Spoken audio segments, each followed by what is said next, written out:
and Gray's ghost.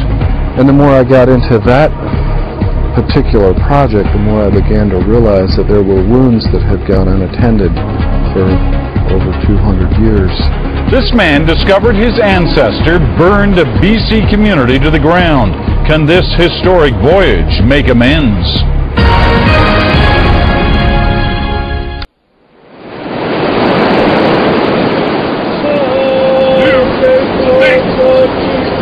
They burned your village, and for that we're sorry.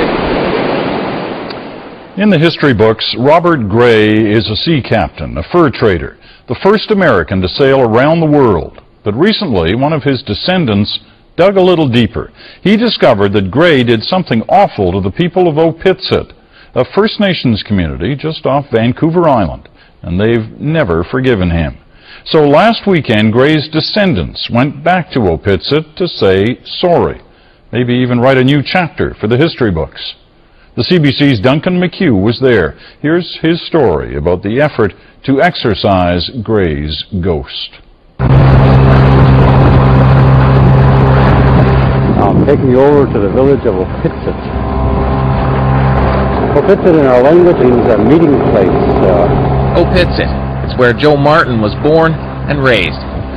Some call it an Indian reserve, not Joe.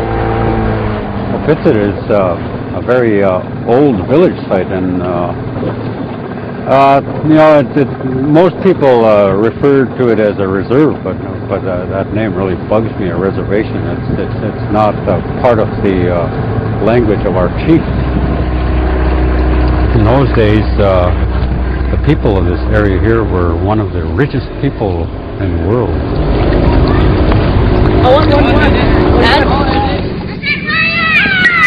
300 people live here now. But it used to be home to thousands. Longhouses and totem poles once lined the shore. But that all changed in one day, over 200 years ago. The totem poles, they were so large that to enter the longhouse, they would enter by the mouth of one of the figures on the totem pole. There were huge things like that, and they were all destroyed back in 1792. That story, that destruction, has drawn an American here, Will Twombly, because it's connected to one of his ancestors. I grew up with a story of a man who was the first American to sail around the world, and a man who discovered the Columbia River. His name was Robert Gray, and he was the captain of a ship called the Lady Washington. The more I got into it, the more I realized that there's a long family history here that involves both a lot of pride and honor, but also involves a part of my ancestry that is not something that I'm fully proud of. History, it's tricky business. On the one hand, Robert Gray was a fur trader, a man who forged alliances, even shared medicines. But the voyages of the Lady Washington also involve hostages, theft, cannons, warriors, death, and over here, a case of arson that's never been forgiven. When Gray first landed on the beaches of the Tla-o-qui-aht people, along with another ship, the Columbia Rediviva, his relations with their chief, Wickaninnish, were friendly enough. But according to crew logs, things soured after a misunderstanding led Gray to kidnap the chief's brother. Then got nasty when the Americans set up shop not far from Opitsit. Gray called the place Fort Defiance. Wickaninnish tried to capture it. In response, Gray ordered his crew to set fire to Opitsit. John Boyd wrote, I am sorry to remark that this day I was sent to destroy the village of Opitsit. I am grieved to think Captain Gray should have let his passions go so far.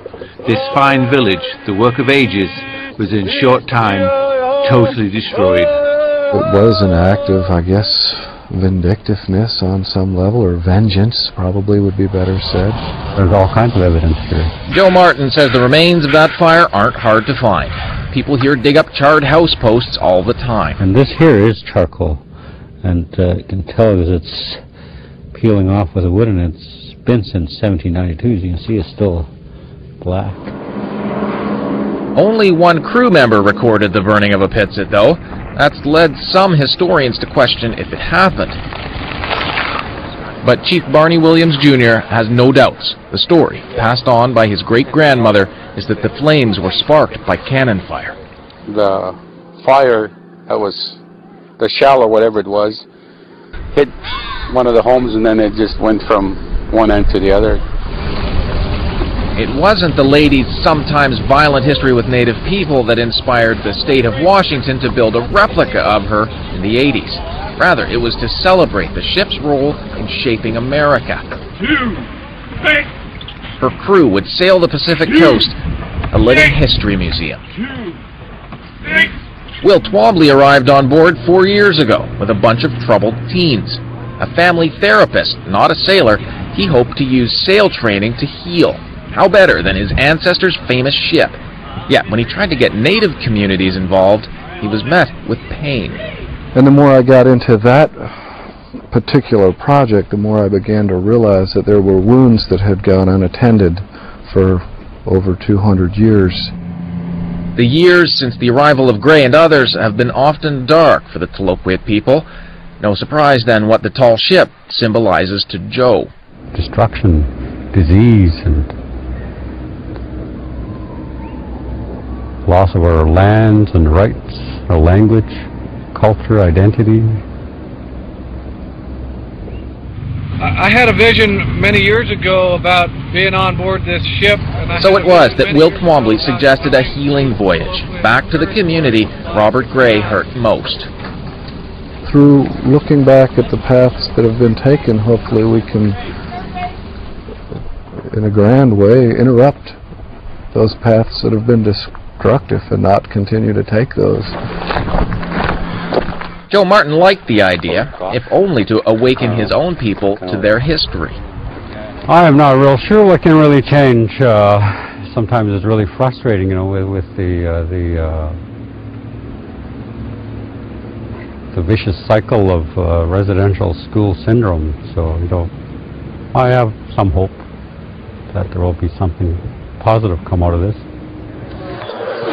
It shows where Robert Gray went back in 1788. Will brings his whole family to Tofino to learn the full story of their ancestor.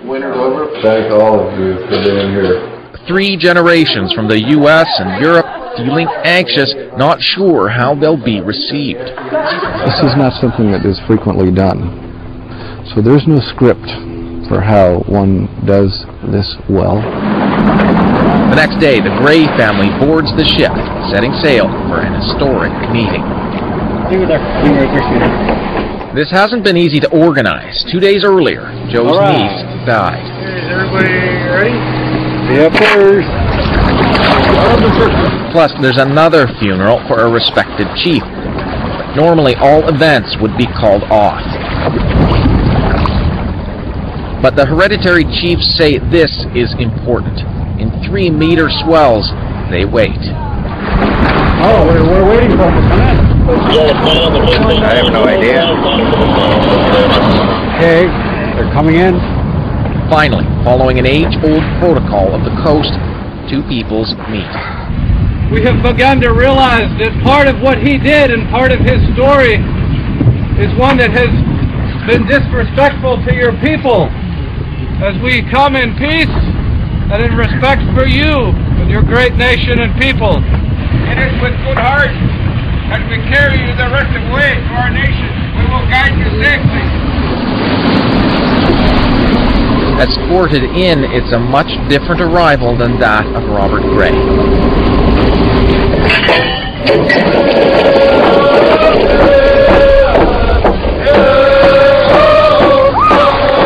The Gray family is paddled ashore.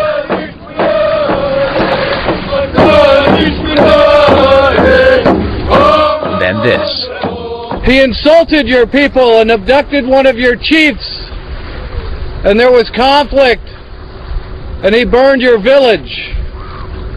And for that we are sorry. And we come here today to suggest that we'd like forgiveness and we'd like to honor our ancestral connection and honor your people. The apology is accepted. It's still a pleasure to meet you, Moses. And it feels like a wave has washed over Pete Twombly. The more I hear and the more I learn, the less anxiety I have. Oh, yeah? And the more you hear both sides of the story, the less room there is for anxiety. It's really good. Gifts are exchanged. And you've seen one, possibly, of Adventurer Cove. And we'd like to give you the full set that we've had on our wall. The Tla-o-qui-aht, the hereditary chiefs, honor Will as they do a great chief, with the dances and songs linked to their names. These kind of things are not done all the time. It's really like for every chief to get up and perform and acknowledge the family. And that kind of shows where the hearts of our chiefs were. For Joe, this is all about the children. I hope that will be kind of a seed for them to know more about. Yet there's a hint of bitterness over other wounds still open and sore. This has never been done anywhere else in Canada, as far as I know, and let alone, like, these people are from the U.S. of A. And we've never had the government come here to, the government of Canada come here to apologize to our people for taking out all these resources from under our feet. Reconciliation is a long, slow process that perhaps begins with remembering. Having the dance performed in our honor and being brought ashore by canoe, it felt very powerful and very moving to me. People have to be willing to take courageous steps and to walk paths that are not familiar to them in order to begin reconciling parts of history. The feasting goes late into the night. This is the only fire in a pitsit, the only smoke. And with permission to anchor in Tla-o-qui-aht territory, it's peaceful on the Lady Washington. Duncan McHugh, CBC News, Tofino, BC. Here's how you can reach us if you'd like to have your turn.